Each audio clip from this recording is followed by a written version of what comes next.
MPTET exam 2022 20 और 21 मार्च का first और सेकंड शिफ्ट का पेपर मैं ऐश्वर्या शर्मा ऐश्वर्या एकेडमी से लेकर आपके समक्ष प्रस्तुत हुई हूँ। पेपर के अंत में हम पेपर से संबंधित कुछ महत्वपूर्ण बिंदुओं पर भी बात करेंगे। तो आइए हम आरंभ करते हैं आज का प्रश्न क्रमांक पहला। तो आइए आरंभ करते हैं प्रश्न क्रमांक पहला। डीआरडीओ का पूर्ण रूप रक्षा अनुसंधान एवं विकास संगठन। अगले क्वेश्चन पर आइए। विटामिन सी का रासायनिक नाम, तो विटामिन सी का रासायनिक नाम है एस्कॉर्बिक अम्ल। अगला क्वेश्चन देखिए। गगनयान की लागत कितनी है? तो गगनयान की लागत 10,000 रुपये करोड़ है। अगला क्वेश्चन पर आइए। सुंदरवन का डेल्टा कहाँ पाया जाता है? तो सुंदरवन का डेल्टा पश्चिम बंगाल के गंगा नदी पर पाया जाता है। अगला क्वेश्चन देखिए। भारत का प्रथम संचार उपग्रह का नाम, तो भारत के प्रथम संचार उपग्रह का नाम एप्पल इसरो है। अगले क्वेश्चन पर आइए। क्रिकेट विश्व कप सबसे पहले कहाँ हुआ था?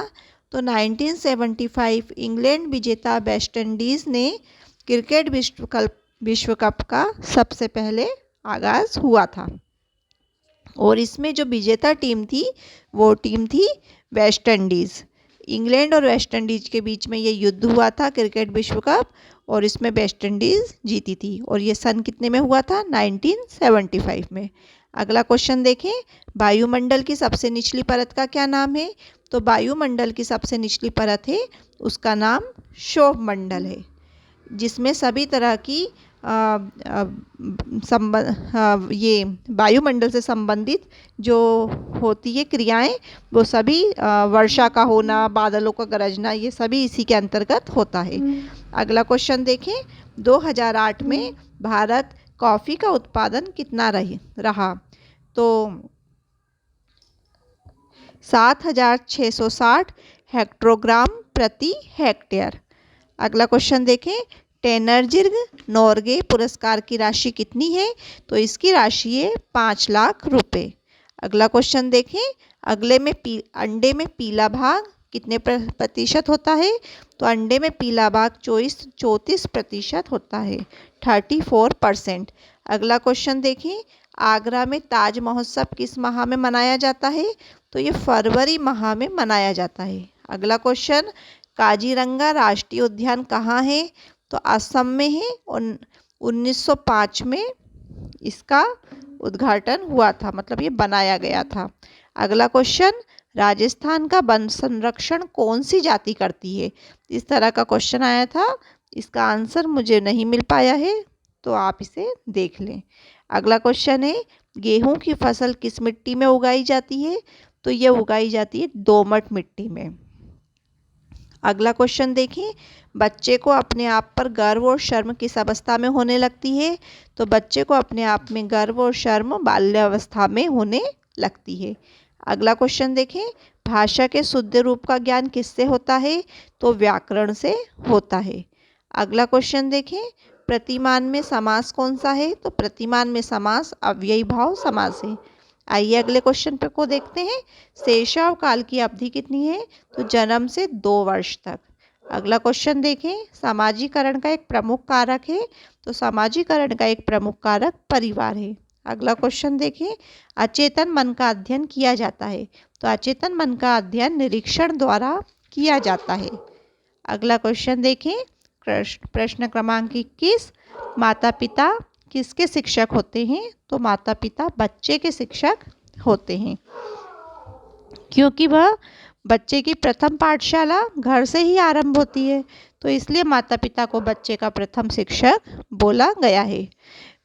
आप क्वेश्चन नंबर 22 देखें। उड़ीसा में कौन सी मिसाइल का प्रक्षेपण किया गया? तो अग्नि प्राइम का प्रक्षेपण उड़ीसा में किया गया था। उड़ीसा में अग्नि प्राइम का मिसाइल का प्रक्षेपण किया गया था। अगला क्वेश्चन देखिए। प्रश्न क्रमांक 23। वर्ल्ड कप में सबसे ज़्यादा शतक लगाने वाले खिलाड़ी कौन से हैं? तो ये सचिन तेंदुलकर हैं। अगला क्वेश्चन देखें। प्रश्न क्रमांक 24। डाल्टन विधि के प्रतिपादक कौन है? हेलेन पार्खस्ट डाल्टन विधि के प्रतिपादक हैं। अगला क्वेश्चन देखें, खो खो कहाँ से शुरू हुआ है? तो ये पूना से शुरू हुआ है और 1960 में kho kho federation of India की स्थापना की गई थी। तो ये दोनों ही क्वेश्चन देख लें, हो सकता है वो आपसे सन भी पूछ सकता है या स्थान का नाम भी पूछ सकते हैं। अगला क्वेश्चन देखें, चावल धोने से विटामिन्स B1 नष्ट हो जाता है। क्वेश्चन था चावल धोने से कौन सा विटामिन नष्ट हो जाता है? तो आपको लिखना है B1 विटामिन चावल धोने से नष्ट हो जाता है। अगला क्वेश्चन देखिए, बैडमिंटन की चिड़िया में कितनी पंखुड़ियाँ होती हैं? तो बैडमिंटन की चिड़िया में 16 पंख होते हैं। अगला क्वेश्चन, सबसे कम उम्र का तैराकी कौन है? तो आरती शाह महज 11 साल 10 महीने की थी। अगर भारत का आएगा तो आपको यही लिखना है। अगला क्वेश्चन देखें, डीवीडी का फुल फॉर्म क्या है? तो डीवीडी का फुल फॉर्म है डिजिटल वर्सेटाइल डिशेस। अगला देखें, रबी की कौन सी फसल नहीं है? तो चावल रबी की फसल नहीं है। तो इस तरह से मैं आपके समक्ष 30 क्वेश्चंस लेकर प्रस्तुत हुई हूँ। साथ ही मैंने जैसा कि वीडियो के आरंभ में आपसे बोला था कि हम क्वेश्चन पेपर से संबंधित बाद में चर्चा करेंगे, तो मैं बताना चाहती हूँ कि 20 तारीख को मेरा भी एमपीटेट एग्ज़ाम 2022 का पेपर था। तो जिस तरह से क्वेश्चन पेपर आया है तो उसमें कोई अलग अलग ब्लॉक नहीं दिए गए हैं कि ये हिंदी का है या ये मैथ्स का है। सभी क्वेश्चन सीरियल वाइज आ रहे हैं और यह ज़रूरी नहीं है कि साइंस में सोशल के क्वेश्चन नहीं पूछे जाएंगे या पेडागोजी कोई अलग से आएगी। हर सब्जेक्ट के बाद उससे संबंधित पेडागोजी पूछी जा रही है, तो आपको इस बात का भी विशेष ध्यान देना है। 20 तारीख के सेकंड शिफ्ट के पेपर में रसायन से संबंधित काफ़ी क्वेश्चंस आए थे, तो आप उन्हें भी देखें। मैथ्स संबंधी क्वेश्चंस का भी आप देखें, मैथ्स भी काफ़ी अच्छा ही रहा था। तो आपको अगर मैथ्स में अगर आप काफ़ी अच्छा कर लेते हैं तो उससे स्कोर आपके काफ़ी हद तक अच्छे हो जाएंगे। संस्कृत में गद्यांश पद्यांश रहा था। गद्यांश पद्यांश को देखकर ही आपको उसके आंसर्स करने थे और जो आंसर्स थे उनको आपको गद्यांश और पद्यांशों के बीच में से ही ढूंढना था। तो उसको देखकर आप अनुमान लगा सकते थे कि आपका इसका आंसर क्या रहेगा। उसके बाद में गद्यांश के जो क्वेश्चंस थे उसी में कारक था, संधि और समास भी उसी में से पूछे गए थे।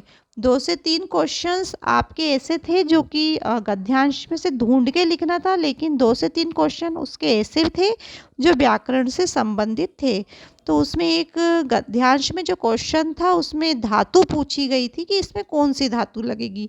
तो इस तरह से ये क्वेश्चन भी आपको ध्यानपूर्वक देख लेना कि धातु से संबंधित, कारक से संबंधित, विभक्ति से संबंधित।